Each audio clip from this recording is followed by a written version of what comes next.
Welcome back to another pastry lesson with us. Today we're going to learn to make sourdough bread. Assuming you have an active sourdough starter, the morning you want to make this bread, you want to feed your starter with enough flour and water to make sure you have at least 100 grams. And then we're going to weigh out 1000 grams or 8 cups of strong bread flour. And as we're going to be making a 75% hydration dough today, you're going to add 750 milliliters of water or 3.17 cups. And 20 grams or 3.5 teaspoons of salt.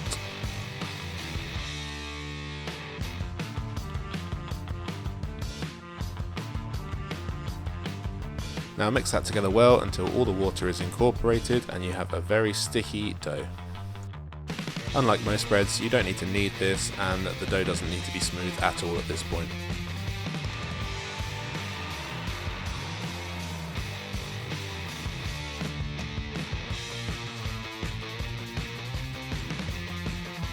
Once your dough looks like mine, just cover it up and leave it to rest for about 2 hours.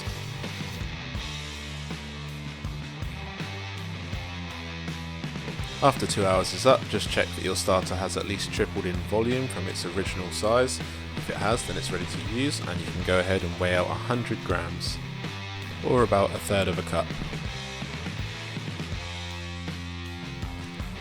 Now you can see here, after that 2 hour rest period, the dough has become very elastic where the gluten has started to take effect. So now we're just going to incorporate our starter into our dough. And a lot of people here will say you need to make a levain. I never do, I don't see the point, because the levain is exactly the same as your starter, it's just a bit separated and fed.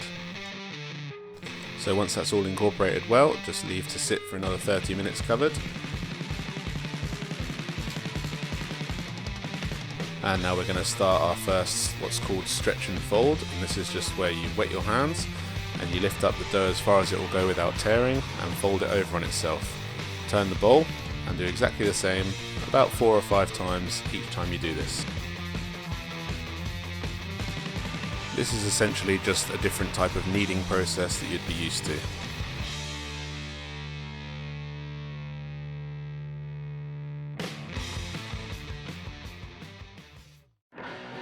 So now cover that back up and give it another rest for 30 minutes.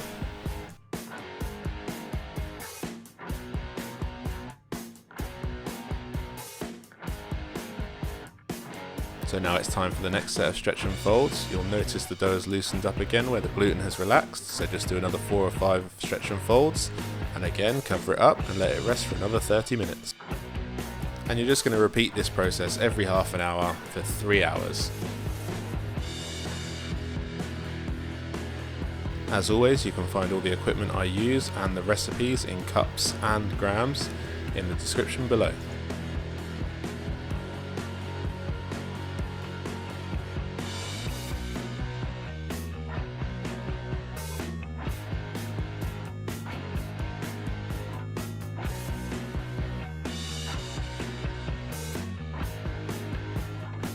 Okay, so after your last set of stretch and folds, you're going to turn this out onto your work surface and you're going to cut it in half, as this recipe makes 2 loaves. I'm actually going to leave one of mine a bit smaller than the other because I prefer using a bit more dough for a batard than I do a boule. So now we're going to do something called pre-shaping, which is where we're just going to start a bit of tension forming on the dough. So fold all the edges into the center, and this is going to form the tension on the bottom of the dough. And then flip the whole thing over, and then using a sweeping and dragging motion, we're going to shape this into a round.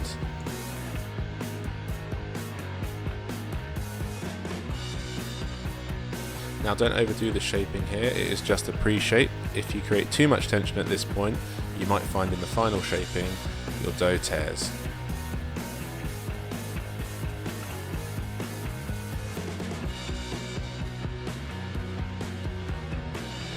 So that will about do for this one. You can see it's not perfect, but it is starting to become round and it is a little bit rough, but that we'll sort that out when we come to the final shape.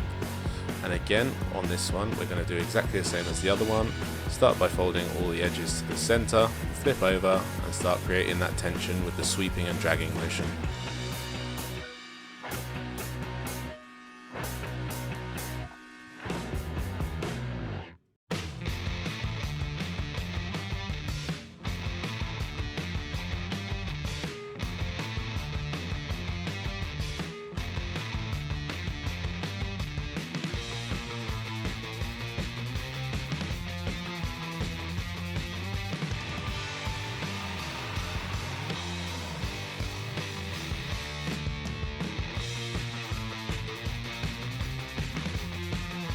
So now we're going to do something called bench resting, which is just where you leave it on your bench, and you can see they have spread out considerably, but now we're going to do the final shape. So start by sprinkling your proving basket with rice flour. If you use normal bread flour for this, it can stick and ruin the presentation of your bread.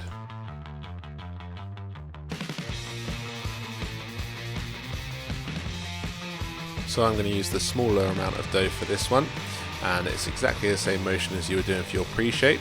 However, this time you want to make sure you do have some tension.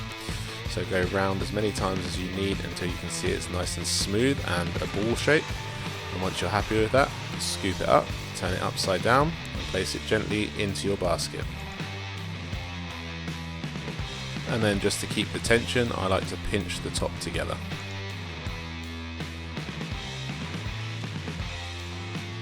And so moving on to the batard, we will put rice flour in the proving basket, exactly the same as before. However, the shaping on this one is quite different. So first you'll want to sieve over plenty of bread flour to stop it from sticking.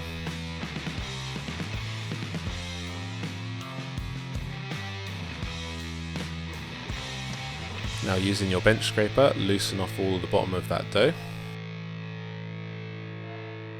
And flip over onto the floured side. So now the bottom is floured and the top is still sticky. You want to stretch this out into a large square. Be fairly gentle here so you don't knock all the air out of it.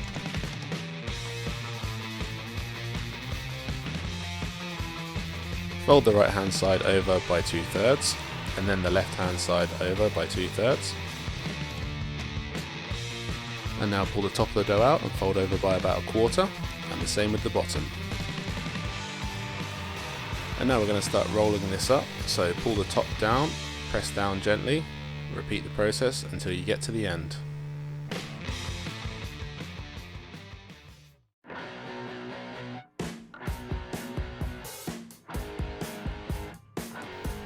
Gently turn over onto your hands and again place into your proving basket. And now we're just going to knit these ends together. And then you're going to cross over the centre. Again, this is just keeping the tension.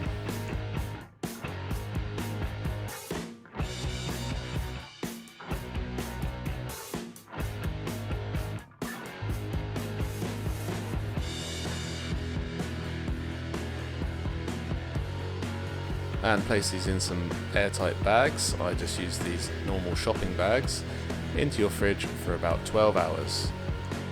So now I'm going to show you two different ways that you can cook your sourdough. Just bear in mind that if you don't have an oven that goes to 250 degrees centigrade or 480 degrees Fahrenheit, I wouldn't use the Dutch oven method. So start by preheating your oven with either a baking stone or your Dutch oven inside it for at least 45 minutes. Now I just want to address these bread scoring lamps. So this one is your typical lamp that you can buy everywhere. Notice how it's rusted. This is a cheap one that is only really good for a few uses. And this one is a razor blade attached to a wooden skewer that I've made myself, which works much better and lasts a lot longer. So even though these cheap pre-made ones are everywhere, I wouldn't bother buying one. Okay, so when you're ready to bake, you're going to want to have a flat surface such as this chopping board here. Put a piece of baking paper on it, and then get your Dutch oven out of the oven.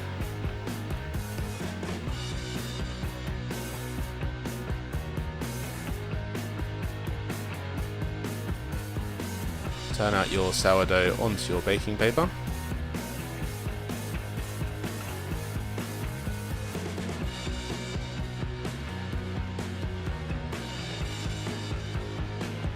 And now carefully lower this into your Dutch oven.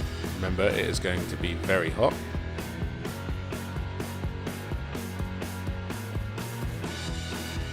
And now using your lamp, score from one side all the way to the other in a slightly curved fashion.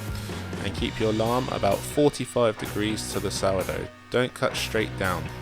And you want to score just over a centimetre or just under ½ an inch deep.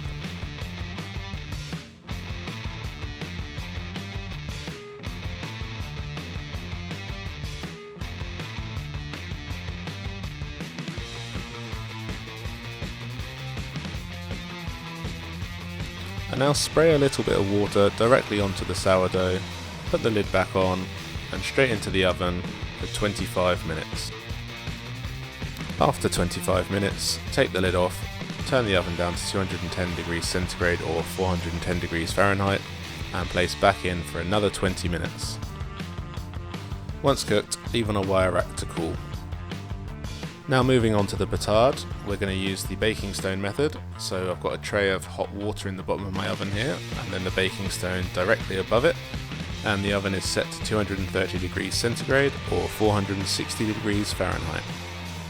So if you have a pizza peel, do the same as you did before, line it with a bit of baking paper, turn out your batard onto it. You could also use a chopping board here, but I find it easier to use this pizza peel since I have one. Take off your proving basket, and I've got a lot of excess rice flour here, so I'm just going to brush the excess off. Score just as we did with the boule, and then bake for 25 minutes, remove the tray of water and bake for another 20 minutes. So if you like this kind of thing, make sure you subscribe so you don't miss any of our upcoming videos.